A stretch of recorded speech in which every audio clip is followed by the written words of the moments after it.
السلام علیکم عزیز طالبات، امید ہے آپ سب لوگ خیریت سے ہوں گے۔ آج کا ہمارا ٹاپک ہے تحریک دیوبند۔ ہندوستان میں جب حکومت برطانیہ نے 1857 کی جنگ آزادی کے بعد مکمل طور پر قبضہ کر لیا تو انگریزوں نے یہاں پہ مسلمانوں کے نظام تعلیم کا خاتمہ کر دیا، یہاں پہ اپنا ایک نیا نظام تعلیم نافذ کیا۔ انگریزی نظام تعلیم جو ہے وہ برصغیر میں رائج کیا۔ اب یہ نیا نظام تعلیم مسلمانوں کے بالکل خلاف تھا، ان کے مذہب، ان کی تہذیب و ثقافت، ان کی روایات۔ تو مسلمان یہ سمجھتے تھے کہ یہ جو نیا تعلیمی نظام ہے مسلمانوں کو الحاد اور مغرب پرستی کی طرف لے جائے گا۔ اس کے برعکس اگر ہم دیکھیں تو ہندوؤں کا معاملہ اس سے بالکل ہی مختلف تھا۔ جیسے ہی حکومت برطانیہ نے برصغیر پر قبضہ کیا تو ہندوؤں نے اپنی وفاداریاں انگریزوں کے ساتھ منسلک کر لیں، انہوں نے انگریزوں کے ساتھ اپنے تعلقات بڑھائے، انہوں نے جو ہے نئے نظام تعلیم کو فوراً ہی قبول کر لیا، کیونکہ یہ جو نیا نظام تعلیم تھا اس سے ان کو اتنا فرق نہیں پڑتا تھا، کیونکہ وہ اپنے مفادات کو حاصل کرنے کے لیے اس سے پہلے مسلمانوں کے نظام تعلیم میں عربی اور فارسی کی تعلیم حاصل کر رہے تھے۔ انہوں نے جلد ہی اس نظام تعلیم کو اپنا لیا، جبکہ مسلمانوں کا معاملہ اس سے بہت ہی مختلف تھا۔ وہ نئی صورتحال کو تسلیم کرنے پر تیار نہیں تھے۔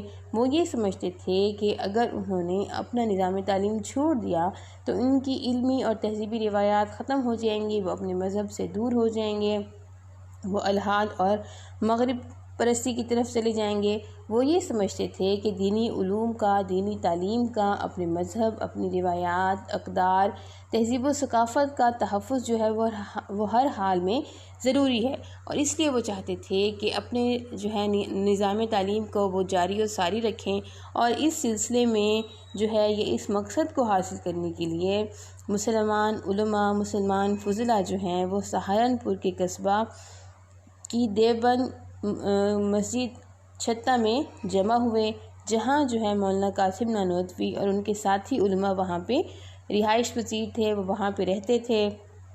آخرکار 20 مئی 1866 کو مولانا نانوتوی نے سہارنپور کے قصبہ دیوبند میں ایک مدرسے کا آغاز کیا۔ جو اس کے سب سے پہلے شاگرد تھے وہ مولانا مملوک علی تھے، اور جو ہے وہ شاہ ولی اللہ کے شاگردوں میں شامل تھے، اور سید احمد شہید کی تحریک مجاہدین میں بھی شامل رہے تھے مولوی مملوک علی۔ اس طرح تحریک دیوبند شاہ ولی اللہ کی نظریات کا ہی ایک تسلسل تھی، نظریات کا ہی نچوڑ تھی۔ دارالعلوم کے جو پہلے سربراہ تھے وہ مولانا محمد یعقوب نانوتوی تھے، اور جو اس کے اولین شاگرد تھے وہ مولانا محمود الحسن تھے۔ پہلے 9 سال تک مدرسہ جو ہے وہ بالکل ابتدائی حالت میں رہا، اس پر زیادہ جو ہے انہوں نے خرچ نہیں کیا۔ 1876 میں جب اس کی نئی تعمیرات ہوئی تو یہ آہستہ آہستہ کر کے ایک بہت بڑے دارالعلوم، بہت بڑے جامعہ میں جو ہے مکمل طور پر تبدیل ہو گیا۔ یہ دارالعلوم حکومت سے مکمل لا تعلقی کے بنیادی اصول پر قائم ہوا تھا۔ انہوں نے یہ طے کیا تھا اکابرین اور علماء نے کہ ہم حکومت سے کسی قسم کی کوئی امداد نہیں لیں گے، حکومت سے کسی قسم کا کوئی وظیفہ نہیں لیں گے، لہٰذا جو بانی دیوبند تھے انہوں نے اس کی بے سر و سامانی کو توکل جو ہے وہ اللہ تعالیٰ پر بھروسہ اور اللہ تعالیٰ کی طرف رجوع کرنے کا سبب قرار دیا۔ اس کے کوئی مستقل ذریعہ آمدنی نہیں تھے، اس کے لیے جو ہے وظائف حاصل کرنے کے لیے، امداد حاصل کرنے کے لیے، چندہ حاصل کرنے کے لیے عام لوگوں سے رابطہ کیا گیا، جس سے دارالعلوم کا تعارف جو ہے وہ دور دور تک پھیلا، اور اس کے ہمدردوں اور اس کے شاگردوں میں بیرون ملک تک بھی اضافہ ہو گیا۔ اب ہم دیکھتے ہیں کہ تحریک دیوبند کے اسباب کیا تھے۔ سب سے پہلا سبب یہ ہے کہ اسلام کا احیاء۔ ان لوگوں کا مقصد یہ تھا کہ اسلامی تہذیب و ثقافت، اسلامی تمدن، ہمارا مذہب اسلام کی روایات کو دوبارہ سے زندہ کیا جائے، کیونکہ جب حکومت برطانیہ جو ہے یہاں پر قابض ہو گئی تھی، انہوں نے اپنا نظام تعلیم رائج کیا تھا، مسلمانوں کے نظام تعلیم کا مکمل طور پر انہوں نے خاتمہ کیا تھا، تو اس صورتحال میں مسلمان بہت پریشان تھے۔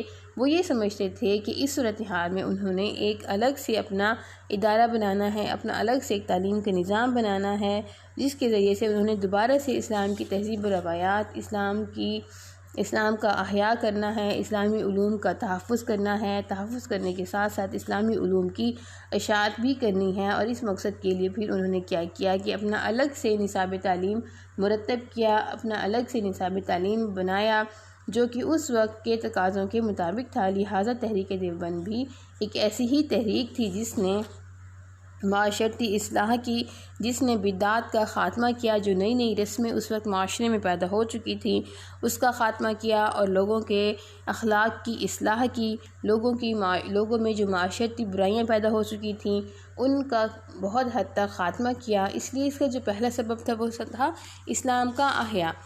اگلا سبب ہم دیکھتے ہیں، اس کا اگلا سبب تھا تبلیغ اسلام، کیونکہ جب 1857 میں برصغیر پر انگریز مکمل طور پر قابض ہو گئے تھے تو وہ حکومتی سرپرستی میں عیسائیت کی تبلیغ کھلم کھلا کر رہے تھے۔ اس صورتحال میں مسلمان وہ گھبرا اٹھے، انہوں نے یہ سمجھا کہ یہ تبلیغ عیسائیت کی یہ تبلیغ ان کے مذہب کے خلاف ہے، مسلمانوں کے خلاف ہے، مسلمانوں کو اپنے مذہب سے دور لے جائے گی، مسلمانوں کو اپنے مذہب سے دور کر دے گی۔ اس لیے ان کا مقصد یہ تھا کہ ایسے علماء کا ایک گروہ تیار کیا جائے، ایسے علماء تیار کیے جائیں جو اسلام کی تبلیغ کریں، اسلام کی تبلیغ کو اپنا فریضہ سمجھیں۔ یہ تو تھے تحریک دیوبند کے اسباب کہ اس نے معاشرتی اصلاح کی، اسلام کا احیاء کیا، بدعات کا خاتمہ کیا، معاشرتی اصلاح کی، اور پھر اسلام کی تبلیغ کا فریضہ بھی سر انجام دیا۔ اب ہم دیکھتے ہیں تحریک دیوبند کی خصوصیات کیا ہیں، وہ کیا بنیادی یا منفرد خصوصیات ہیں، وہ خاص باتیں ہیں، وہ منفرد باتیں ہیں جو کہ تحریک دیوبند کو دوسری تمام تحریکوں سے الگ کرتی ہیں۔ سب سے پہلی ہے کہ برصغیر کی مختلف تعلیمی روایات میں توازن۔ برصغیر کی اگر ہم اسلامی تعلیمی اداروں کے حوالے سے دیکھیں تو تمام اسلامی مدارس وہ اسلامی علوم کی تدریس میں خاص رجحان رکھتے تھے۔ بعض ادارے منقولات کی طرف رجحان رکھتے تھے، بعض کا رجحان معقولات کی طرف تھا، گویا کہ کچھ علم الکلام کے حوالے سے اپنا الگ تدریسی رجحان رکھتے تھے، الگ خصوصی تشخص کے حامل تھے، جبکہ دارالعلوم دیوبند نے ان تینوں پہلوؤں میں توازن برقرار رکھنے کی کامیاب کوشش کی کہ انہوں نے معقولات، منقولات اور علم الکلام ان تینوں پر وہ برابر توجہ دی۔ اب جس کا نتیجہ یہ ہوا کہ برصغیر میں مدرسہ دیوبند مسلمانوں کی مجموعی سوچ اور اسلامی تعلیمی روایات کی نمائندہ ادارہ بن گیا، کیونکہ اس میں تمام رجحانات کی طرف وہ برابر توجہ دی گئی۔ اس لیے برصغیر کی تعلیمی روایات میں اس نے توازن قائم کرنے میں وہ اہم کردار ادا کیا۔ دینی تعلیم کا تحفظ، اگر ہم دینی تعلیم کے تحفظ کے حوالے سے دیکھیں تو دارالعلوم دیوبند نے اسلامی تعلیم کا تحفظ وہ کرنے میں بہت اہم کردار ادا کیا۔ دارالعلوم نے یہ خدمت وہ بہت اچھے طریقے سے ادا کی۔ بہت جلد یہ ادارہ اسلامی دنیا میں دینی علوم کی ترویج، دینی علوم کی اشاعت کا مرکز بن گیا۔ یہاں سے بہت سے علماء فضلاء وہ تعلیم حاصل کر کے نکلے اور پھر انہوں نے اپنے علاقوں میں جا کر اسلام کی تبلیغ، اسلامی تعلیمات کی اشاعت کا فریضہ سر انجام دیا۔ انہوں نے لادینیت کی یلغار کے آگے بند باندھا، بدعات کا خاتمہ کیا، معاشرتی اصلاح کی اور اسلام کی تبلیغ کا فریضہ بھی وہ بہت اہم طریقے سے ادا کیا، کہ جس کے نتیجے میں ہم کہہ سکتے ہیں کہ دارالعلوم دیوبند نے دینی تعلیم کا تحفظ کیا، اسلامی روایات کا تحفظ کیا۔ اگلا پوائنٹ ہے عملی فنون کی تعلیم، کہ دارالعلوم دیوبند ایک ایسا ادارہ تھا جس میں صرف دینی علوم کی تعلیم ہی نہیں دی جاتی تھی بلکہ طلباء کو روزگار کے قابل بنانے کے لیے مختلف فنون کی تربیت بھی دی جاتی تھی۔ اب جن فنون کی تربیت دی جاتی تھی ان میں طب خاص طور پر قابل ذکر ہے۔ اس کے علاوہ خطاطی، جلد سازی اور کپڑا بننے کی مہارتیں بھی سکھائی جاتی تھی، جس سے پتہ چلتا ہے کہ دارالعلوم کا جو پروگرام تھا وہ ہمہ گیر تھا، وہ متوازن تھا، کہ طلباء کی تعلیم کے ساتھ ساتھ ان کی معاشرتی ضروریات سے اس کو بھی ہم آہنگ کیا گیا، کہ طلباء کی دینی تعلیم بھی دی گئی ساتھ ساتھ اور ان کی معاشرتی ضروریات کا بھی اہتمام کیا گیا۔ اگلا پہلو ہے مالی اور انتظامی پہلو، کہ دارالعلوم دیوبند وہ ایک آزاد اور خود مختار ادارہ تھا۔ انہوں نے کسی قسم کی حکومت سے کوئی امداد نہیں لی تھی، کوئی وظیفہ نہیں لیا تھا، اس لیے نہیں لیا تھا تاکہ حکومت جو ہے اس امداد یا وظیفے کو حربے کے طور پر استعمال نہ کر سکے۔ اس لیے انہوں نے داخلی آزادی کی خاطر حکومت سے مکمل طور پر لا تعلقی اختیار کی، اور انہوں نے یہ فیصلہ کیا کہ حکومت سے کسی قسم کی کوئی مالی مدد نہیں لی جائے گی۔ جب ظاہر ہے حکومت سے مالی مدد نہیں لی جائے گی تو اس کے مالی و انتظامی پہلو سر انجام تو دیے جانے تھے، تو یہ مالی و انتظامی پہلو سر انجام دینے کے لیے عوام سے رابطہ کیا گیا، عام لوگوں سے رابطہ کیا گیا، عام لوگوں سے چندہ اکٹھا کیا گیا۔ جب عام لوگوں سے مالی تعاون حاصل کیا گیا تو اس سے کیا ہوا کہ دارالعلوم کا تعارف دور دور تک وسیع ہوا، اس کے طلبہ میں، اس کے اساتذہ میں اضافہ ہوا، اور اس کے طلبہ اور اساتذہ کی سادہ زندگی گزارنے نے ان کو عوام کے قریب کیا۔ یوں آپس کے جو باہمی رابطے تھے، باہمی تعلقات تھے، ان میں اضافہ ہوا اور عوام کی تربیت کے مواقع بھی پیدا ہوئے۔ اور اگر ہم مالی و انتظامی پہلو کے حوالے سے دیکھیں تو انہوں نے اسلام کے اصول مشاورت کو اختیار کیا، جس کے مطابق دارالعلوم کی جو محتمم شورا تھی وہ اس کے فیصلوں کے مطابق جو ہے وہ انتظام و انصرام سر انجام دیتی تھی۔ جذبہ حریت اکابرین دیوبند کے سرفراشانہ جذبے کی وجہ سے آزادی و حریت کا رجحان جو ہے تحریک دیوبند کے مزاج میں ہمیشہ شامل رہا۔ ان کے اندر یہ جذبہ موجود تھا کہ اسلام کی خاطر، دین اسلام کی خاطر، اسلامی تعلیمات کی خاطر جو ہے وہ سر دھڑ کی بازی لگا دیں گے اور اس دین اسلام پر کسی صورت میں حرف نہیں آنے دیں گے۔ ہندوستان کی جدوجہد آزادی میں بھی دیوبند کے علماء نے اہم کردار ادا کیا۔ جن علماء نے تحریک آزادی میں اہم کردار ادا کیا ان میں مولانا شبیر احمد عثمانی رحمۃ اللہ علیہ، مولانا محمود الحسن رحمۃ اللہ علیہ اور مولانا اشرف علی تھانوی رحمۃ اللہ علیہ کے نام خاص طور پر قابل ذکر ہیں۔ تعمیر کردار دیوبند کے علماء نے طلبہ کے سامنے تعمیر کردار اور سیرت کا اعلیٰ نمونہ پیش کیا۔ وہ ایک رول ماڈل کی حیثیت سے ان کے سامنے تھے، اس لیے تعمیر کردار کے بہت سے مواقع میسر آئے۔ ان کے علم و فضل اور درس و تدریس کے ساتھ ساتھ دیوبند میں تقویٰ کی ایک فضا جو ہے ہمیشہ قائم رہی، جس سے مثالی کردار کے لوگ سامنے آئے۔ ان کا اہم مقصد لوگوں کی تعمیر کردار اور سیرت کی تشکیل تھا، اور انہوں نے یہ فریضہ بہت احسن طریقے سے ادا کیا کہ اعلیٰ اخلاق، اعلیٰ کردار کے لوگ جو ہیں کے حامل لوگ جو ہیں وہ سامنے آئے تھے۔ اس لیے تعمیر کردار کے سلسلے میں بھی تحریک دیوبند جو ہے اس نے بہت نمایاں کامیابی حاصل کی۔ دیگر تعلیمی ادارے دارالعلوم دیوبند نے اسلامی تعلیمات کے تحفظ، اس کی اشاعت اور اس کے فروغ کے لیے جو ہے بہت اہم کردار ادا کیا، اور ان کی اس مثال سے متاثر ہو کر مزید تعلیمی ادارے بھی قائم ہوئے۔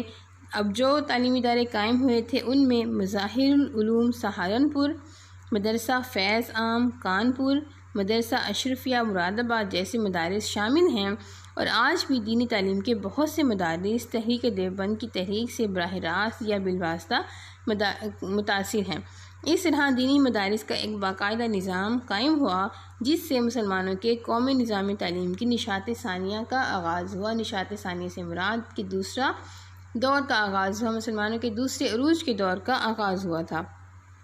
اگلا پوائنٹ ہے تصنیفی خدمات کہ دارالعلوم دیوبند کے علماء نے درس و تدریس کے ساتھ ساتھ اسلامی تعلیمات کی تبلیغ اور اس کی تدریس اور اس کی تصنیف کی طرف بھی انہوں نے بہت توجہ دی۔ دارالعلوم دیوبند کے جو علماء تھے انہوں نے اسلام اور اسلامی تعلیمات کے بارے میں تحقیقی اور تصنیفی خدمات انجام دیں۔ جن مضامین میں انہوں نے تصنیفی خدمات انجام دیں ان میں تفسیر و حدیث، فقہ، تصوف، عربی زبان و ادب، تاریخ و سیرت کے متعلق جو ہے بہت لازوال اور تحقیقی کام کیا۔ جن مصنفین نے یہ تحقیقی کام کیا ان میں مولانا محمود الحسن، مولانا اشرف علی تھانوی اور مولانا الیاس کے نام جو ہیں وہ خاص طور پر قابل ذکر ہیں۔ یہ تو تھیں تحریک دیوبند کی خصوصیات، جس میں ہم نے یہ پوائنٹ ڈسکس کیے: برصغیر کی مختلف تعلیمی روایات میں توازن، دینی تعلیم کا تحفظ، عملی فنون کی تعلیم، مالی و انتظامی پہلو، جذبہ حریت، تعمیر کردار، دیگر تعلیمی ادارے اور تصنیفی خدمات۔ اب ہم دیکھ لیتے ہیں تحریک دیوبند پر تبصرہ۔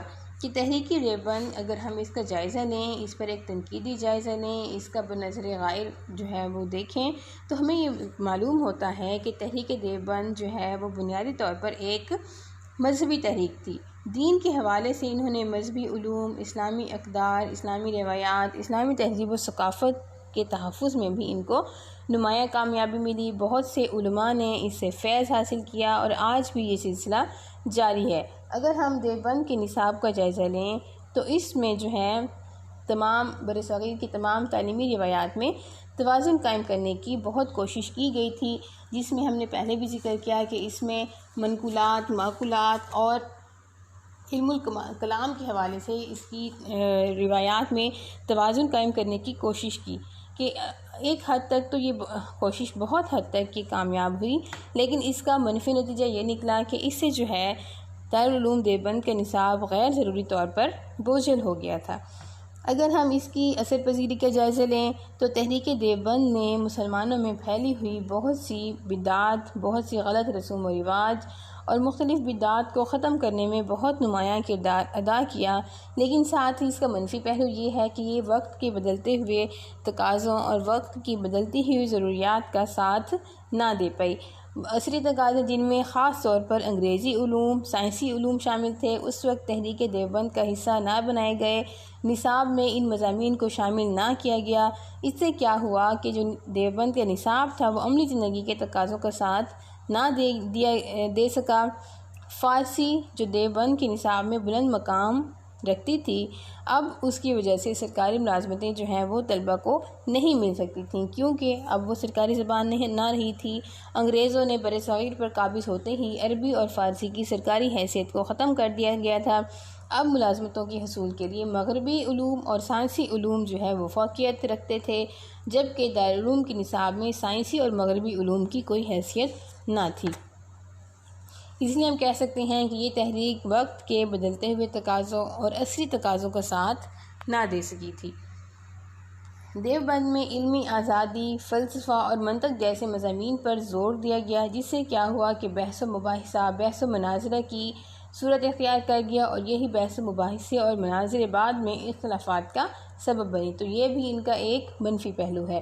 ایک طرف تو دیوبند میں جدید تعلیم کی حوصلہ افزائی نہ کی گئی اور دوسری طرف جدید تعلیم کے اداروں سے قطع تعلقی اختیار کی گئی، ان سے کسی قسم کا کوئی تعلق نہ رکھا گیا۔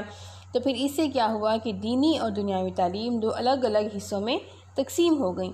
وقت گزرنے کے ساتھ ساتھ یہ فاصلہ جو ہے وہ مزید بڑھتا گیا، جس سے اسلامی تعلیمات کا جو جامعیت کا تصور ہے اس کا خاتمہ ہوا، وہ مجروح ہوا۔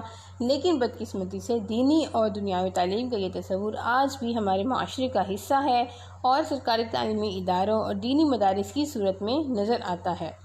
تحریک دیوبند اسلامی ورثے کے تحفظ اور مسلمانوں کے الگ قومی تشخص کو برقرار رکھنے میں تو کامیاب رہی، لیکن اس کا ایک منفی پہلو یہ ہے کہ یہ مسلمانوں پر مغرب اور مغربی علوم کی یلغار کو، مغربی علوم کے جو حملہ تھا اس کو مؤثر طور پر روکنے میں ناکام رہی۔ جدید تعلیم اور سائنسی علوم کی مخالفت کے باعث تحریک دیوبند کو بھی بہت سے مسلمانوں کی مخالفت کا بھی سامنا کرنا پڑا۔ وہ لوگ یہ چاہتے تھے کہ دونوں علوم میں توازن اور اعتدال کی فضا جو ہے وہ قائم کی جائے۔ مسلمان رہتے ہوئے اسلامی ورثے کو بھی ساتھ لے کر چلنا چاہتے تھے اور ساتھ ہی جدید علوم بھی حاصل کرنا چاہتے تھے۔ ان کے خیال میں علم کے بارے میں جامعیت کا یہی تصور ہے۔ یہی وجہ ہے کہ سر سید علی گڑھ نے لوگوں میں قبول عام کا درجہ حاصل کیا، کیونکہ وہ دین اور دنیا میں دوری کے تصور کے قائل نہ تھے۔ تو یہ تھا آج کا ہمارا ٹاپک تحریک دیوبند، جس میں ہم نے تحریک دیوبند کا پس منظر، اس کے اسباب، اس کی خصوصیات اور اس پر تبصرہ کیا۔ تو آج کے ٹاپک طالبات یہیں تک۔ امید ہے آپ لوگوں کو سمجھ میں آ گیا ہوگا۔ اوکے جی، اللہ حافظ، والسلام۔